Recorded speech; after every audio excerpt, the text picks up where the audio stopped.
on to review for the technical component. So qualifying and identifying or inspecting the type of damage is super important. Is the chip on the inside or outside the glass? 99% of the time it is on the outside of the glass. The outliers or exceptions to this are when the chip is close to the edge of the windshield, the top, bottom, or within 4 inches of the side.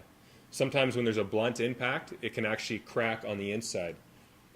I'll be able to point it out on a few of the pieces of glass when we're in groups again in 5 minutes from now, and come around and point that out to you. It's very difficult to determine from the outside if it is in fact on the inside. So it may appear to be a typical star break. You begin your repair and you wonder why those hairlines are not filling.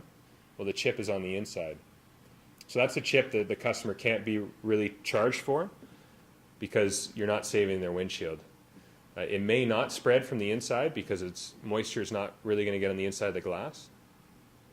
But it comes down to qualifying and inspecting the chip. So you want to know without a doubt whether you're dealing with a hairline break, a star break, a combination break, a horseshoe break, or some other combination in between. It's not until you're on site that you really see how the flow of things happens, how you manage your time. Time motion is important, how you manage your supplies, and how you deal with the customers. So some are not comfortable with leaving the car open for you. Others will roll down the window for you. We'll talk about that more on site. As a company, we choose to drill every chip. So please take home the training DVD, watch it later or this evening, and you'll see that Delta Kits, the way they structure their training, they're advising only on some to drill. We drill every chip for this reason.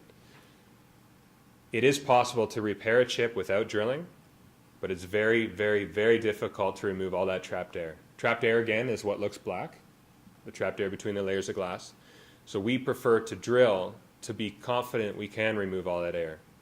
What's worse, an unsightly black glob of trapped air still, or a small drill hole? A glob of trapped air. So we drill absolutely everything that gives us the best probability and assurance that we'll be able to remove all the trapped air. Windshields are 2 layers. There's no exceptions to that. Unless you're like 1940s vehicles, way, way, way back. And you may repair a classic this summer. Those will be the only exceptions. Windshields are 2 layers. 99% of the time, except for the exception we already talked about, it's going to be on the outside of the glass.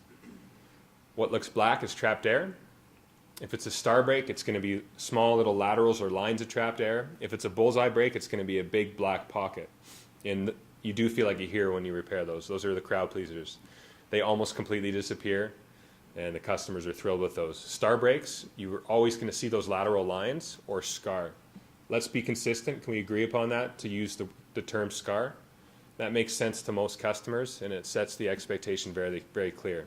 So you've done your job. You've done a great repair. All the trapped air has been removed, but there's still a faint scar. If it's a combination break, sometimes the star lines will come out past the circle of what would typically be a bullseye if it didn't have those lateral lines. Those can be technically more challenging, but the objective with all repairs is still the same. Just get that trapped air out of there, replace it with acrylic acid, make sure it's had enough cure time, whether that's indoors with a UV lamp, which is a full 5-minute cure time, or whether it's outside.